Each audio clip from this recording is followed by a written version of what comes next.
नमस्कार, जोहार झारखंड देख रहे हैं आप। आपके साथ मैं हूं शिप्रा झा। झारखंड में बेटियों की अस्मत पर हमले बढ़ते जा रहे हैं। एक के बाद एक ऐसी घटनाएं लगातार सामने आ रही हैं और इस मुद्दे पर पूरा झारखंड उबलता जा रहा है।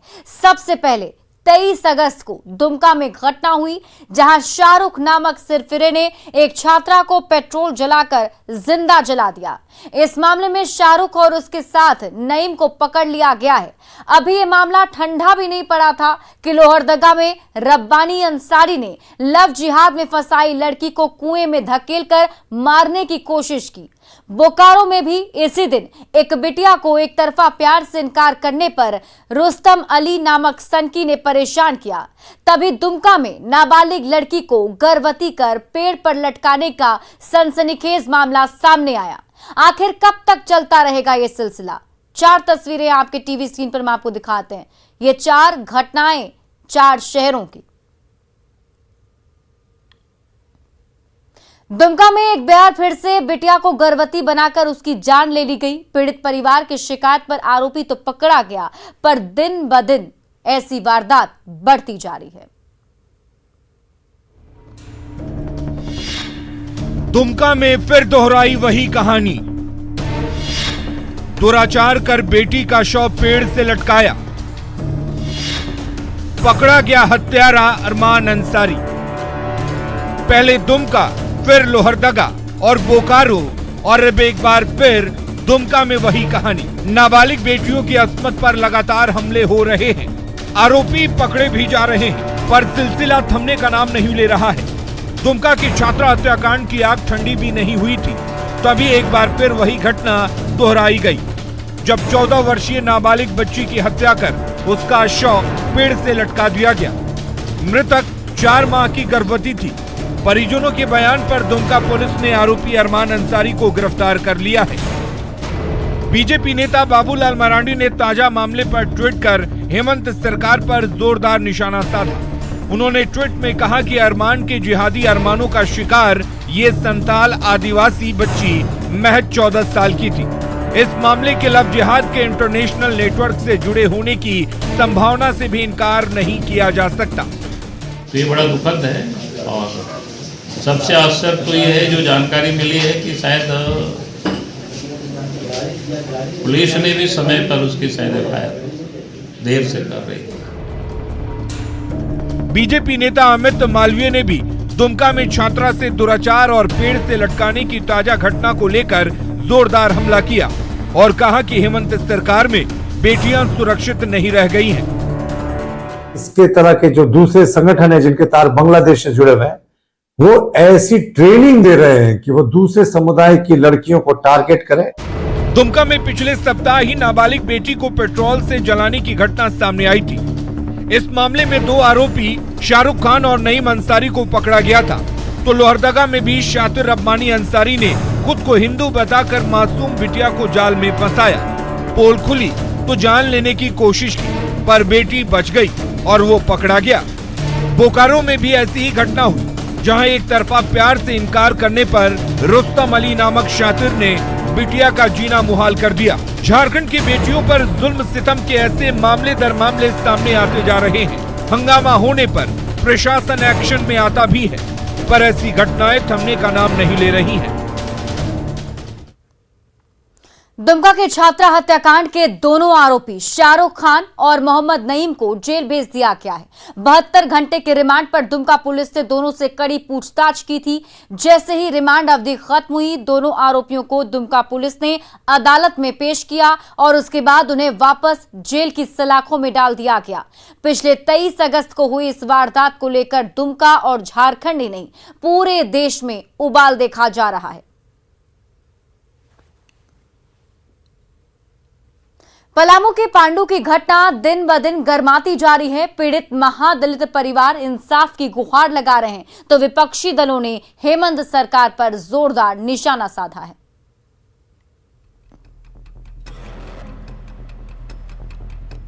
पलामू के पांडु में महादलित परिवारों को उजाड़ने का मुद्दा लगातार गर्माता जा रहा है। अपने घर बार से बेदखल महादलित परिवार इंसाफ की गुहार लगा रहे हैं, तो उनके आंसू पोंछने के लिए नेताओं का दौरा लगातार बढ़ता जा रहा है। राष्ट्रीय अनुसूचित जाति आयोग के उपाध्यक्ष अरुण हलधर पांडु पहुंचे और महादलित परिवारों को जल्द न्याय दिलाने का दावा किया। लोग का एक पक्ष करें मदरसा बनाने क्या है, तो उनसे इम्पोर्टेंट हो सकता है, लोग विचार करेगा कानून में जो है तो वही होगा, लेकिन ये हिंदू मुसलमान की बात नहीं है। बात इसका पीछे कोई ना कोई कानून है, कोई ना कोई मदददाता है, उसका डिबेट। पांडु मामले पर राष्ट्रीय अनुसूचित जाति आयोग ने पलामू जिला प्रशासन से रिपोर्ट तलब की, तो बीजेपी भी सरकार और प्रशासन पर हमलावर नजर आई। पंथ अलग अलग हो, लेकिन किसी दूसरे धर्म के प्रति अनादर और दूसरे धर्म के मूर्तियों को तोड़ना, यह समाज को तोड़ना है और ये अपराध जघन्य अपराध है, राष्ट्र विरोधी का। जो हेमंत सोरेन जी की सरकार है, जो कांग्रेस की सरकार है, जो आरजेडी की सरकार है, जो मंत्री यहाँ पर है इस जिले से, उन लोगों के कारण जो तुष्टिकरण इनका सबसे बड़ा वोट बैंक की राजनीति के लिए किसी को भी बलि का बकरा बना दो।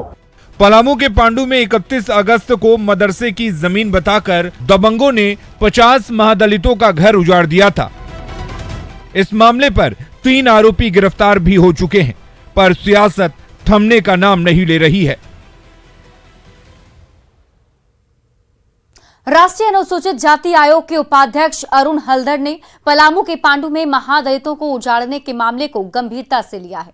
साथ ही पीड़ित परिवारों को 25,000 रुपए की मदद के साथ साथ रहने और भोजन की व्यवस्था करने का भी निर्देश दिया। आयोग ने इस मामले में मुख्य सचिव और डीजीपी से रिपोर्ट भी तलब की है।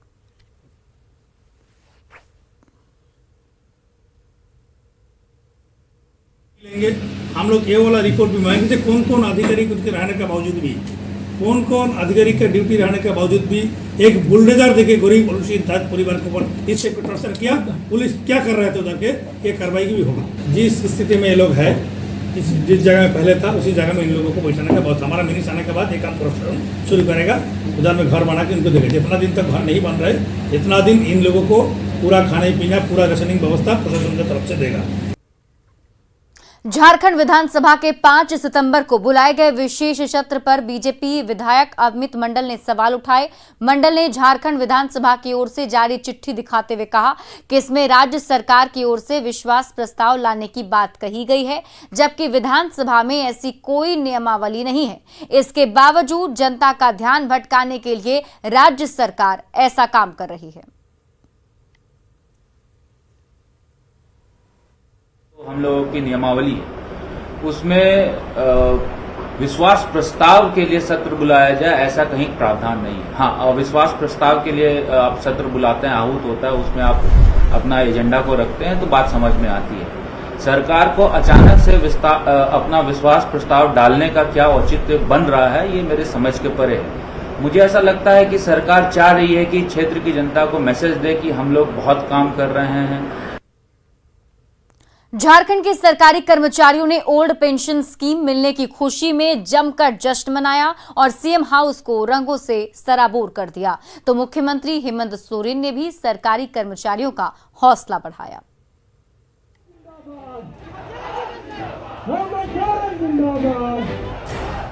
कांके रोड में सीएम हाउस का नजारा बदला बदला सा था। खुशी से नाचते गाते सरकारी कर्मचारी रांची की सड़कों पर रंग और गुलाल उड़ाते रहे, ढोल नगाड़े बजाते रहे। जश्न मनाता ये काफिला जैसे ही सीएम हाउस पहुंचा, पूरा माहौल ही बदल गया। चारों ओर रंग उड़ने लगे, मुख्यमंत्री जिंदाबाद के नारे लगने लगे। पिछली कैबिनेट मीटिंग में सरकारी कर्मचारियों को ओल्ड पेंशन स्कीम की सौगात मिली थी। इसी का जश्न मनाने के लिए ये सरकारी कर्मचारी सड़कों पर उतर आए। हम लोग झारखंड के तमाम जिलों से यहाँ सभी कर्मचारी पहुँचे हुए हैं।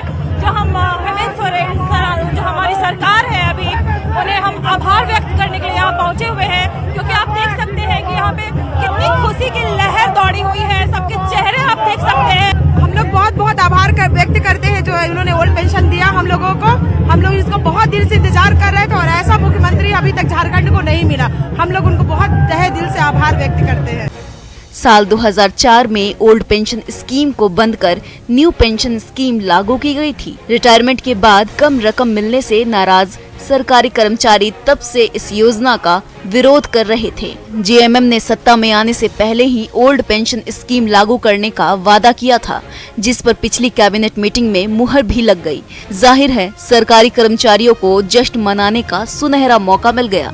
मुख्यमंत्री हेमंत सोरेन ने भी उनसे झारखंड के हित में तहे दिल से काम करने की अपील की। मुझे लगा कि इस राज्य के हर वर्ग को अपनी भविष्य की चिंता ना करते हुए निर्भीक होकर अपना जीवन यापन और काम करे, इसके लिए मुझे सामाजिक सुरक्षा पर सबसे पहले मैंने आज ओल्ड और न्यू पेंशन स्कीम को लेकर झारखंड में लंबे समय से सियासत चलती रही है और सरकारी कर्मचारी भी इसके लिए लगातार आंदोलन करते रहे हैं। अब जबकि हेमंत सरकार ने मुंहमांगी मांग पूरी कर दी तो खुशी से फूले नहीं समा रहे। कर्मचारियों का उत्साह देखने लायक था। ओम प्रकाश, न्यूज़ 18, रांची। साहिबगंज के महादेवगंज में गंगा नदी में 3 बच्चे डूब गए, पर घंटों बाद भी प्रशासन की ओर से बच्चों को बचाने के लिए रेस्क्यू ऑपरेशन नहीं चलाया गया। नाराज ग्रामीणों ने एनडीआरएफ को बुलाने की मांग को लेकर एनएचएससी को जाम कर दिया। हालांकि आंदोलन के कई घंटों के बाद एनडीआरएफ की टीम घटनास्थल पर पहुंची और रेस्क्यू ऑपरेशन शुरू किया गया। इस दौरान स्थानीय ग्रामीणों की मदद से एक बच्चे को निकाल लिया गया, जबकि 2 बच्चों को ढूंढने के लिए एनडीआरएफ के गोताखोरों ने कई घंटे तक गोते लगाए। एनडीआरएफ की टीम। मूसलाधार बारिश और पानी के दबाव के बीच रांची के कांके डैम के एक फाटक को खोल दिया गया है। इसके बावजूद बचे हुए दोनों फाटकों से पानी लगातार ओवरफ्लो हो रहा है। वहीं एक फाटक खोलते ही पानी की धारा तेज गति से बहने लगी। पानी का दबाव जिस तेजी से बढ़ रहा है, आने वाले दिनों में कांके डैम के 2 और फाटक भी खोले जा सकते हैं। फिलहाल कांके डैम पानी से लबालब हो गया है और डैम पर दबाव है।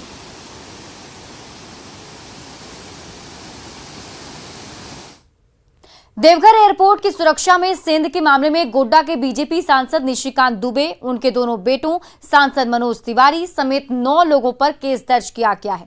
इन पर एयरपोर्ट की सुरक्षा में सेंध के साथ साथ जबरन एटीसी बिल्डिंग में घुसने का भी आरोप लगा है।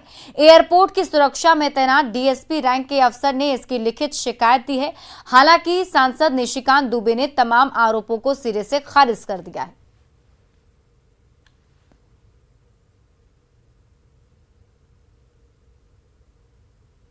उसने जो है 8 एफआईआर गलत किए थे। चुनाव आयोग ने 6 दिसंबर 2021 को कहा कि निशिकांत दुबे के ऊपर गलत एफआईआर किया है, इसका कोई जुरिस्डिक्शन नहीं बनता है, इसको इमीडिएटली रिलीफ हटाइए। आज तक नहीं हटाया। चूंकि वोटर लिस्ट का रिवीजन चल रहा है, तो आज से 5 दिन पहले फिर चुनाव आयोग ने कहा है कि अब वोटर लिस्ट का रिवीजन चल रहा है, अब ये कंटिन्यू नहीं कर सकता है। और इस कारण से 5 दिन पहले चीफ सेक्रेटरी को एक चिट्ठी चली गई है यहां से कि आप इसको हटाइए। तो उस हटाने के चक्कर में उसको कुछ ना कुछ करना है, जाते जाते कुछ तो करना है, तो उसने ये काम कर दिया। दूसरा क्या है कि ये नाइट लैंडिंग फैसिलिटी की जो बात कर रहे हैं पूरे देश भर में, उसको हीरो बनाने की जो बात है, ये हलफनामा है। उसने गलत हलफनामा जो है कोर्ट को दिया है कि पेड़ हमने काट दिए हैं, क्योंकि नाइट लैंडिंग अक्टूबर तक में हर हालत में देना है, यह हाईकोर्ट का आदेश है। हाईकोर्ट उसको मॉनिटर कर रहा है 15 सितंबर को ये केस है। एयरपोर्ट डायरेक्टर ने कहा कि ये गलत हलफनामा दिया है सर, और इस कारण से आप खुद से देख लीजिए। मैंने खुद से जाकर देखा जो सीसीटीवी फुटेज, और ये है। अब आप समझिए कि वो सीसीटीवी फुटेज ही ये दिखा रहा है कि मेरे दोनों बच्चे, चूंकि मैं जूता नहीं पहना हुआ हूं, जूता चप्पल नहीं पहना हूं, कोई शरीफ आदमी जो है जूता चप्पल नहीं पहनेगा, कोई कारण होगा, क्योंकि मैं हड़बड़ी में था। बच्चे जा रहे हैं, उसके ऊपर केस कर देते हैं। एयरपोर्ट डायरेक्टर दिखाने की कोशिश करता है, उसके ऊपर दबाव करते हैं। इस एफआईआर में डायरेक्टर एयरपोर्ट के ऊपर भी एफआईआर। तो ये इतना बड़ा उसने घटिया काम किया है, आप उसकी कल्पना नहीं कर सकते हैं। अपने बचने के लिए, चूंकि हेमंत सोरेन का पूरा चूल हिल गया है अंकिता मर्डर केस के बाद, पलामू के बाद जो भी घटनाएं घटित हुई हैं इस देश में, उस कारण से पॉलिटिकल माइलेज लेने के लिए ये मेरे और मेरे परिवार के ऊपर ये 37वां केस है। ये केस को हम झेल लेंगे, लेकिन ये लड़ाई जारी रहेगी। देवघर डीसी ने सांसद निशिकांत दुबे पर जबरन एटीसी बिल्डिंग में प्रवेश करने का आरोप लगाया और इसे लेकर उनके साथ साथ उनके दोनों बेटों समेत 9 पर मामला दर्ज किया है। अब आपको दिखाते हैं एटीसी बिल्डिंग से आई सीसीटीवी तस्वीर। इसमें सांसद निशिकांत दुबे कुछ लोगों के साथ अंदर जाते हुए और उसके थोड़ी देर बाद बाहर आते हुए भी दिखाई दे रहे हैं।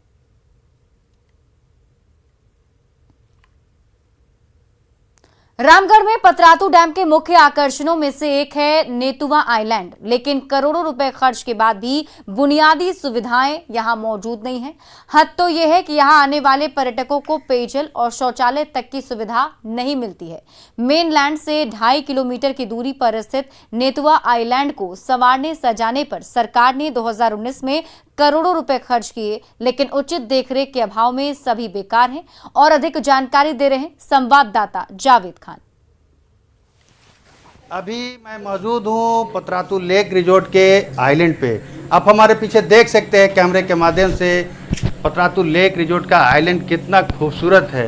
लेकिन यहाँ पर जब 2019 में इस आइलैंड का उद्घाटन हुआ था तो कई चीज़ें यहाँ बनाई गई थी, जिसमें व्यू टावर है, रेस्टोरेंट है और बैठने के लिए आप देख सकते हैं छोटे छोटे कॉटेज बनाए गए हैं। लेकिन उचित देख रेख के अभाव में सब कुछ यहाँ पर जीर्ण होता जा रहा है। देख रहे कुछ लोग यहाँ पर अभी बताया जा रहा है, यहाँ पे रामगढ़ से ये लोग बर्थडे मनाने आए हैं बच्चे का। हम सीधे बात कराएंगे।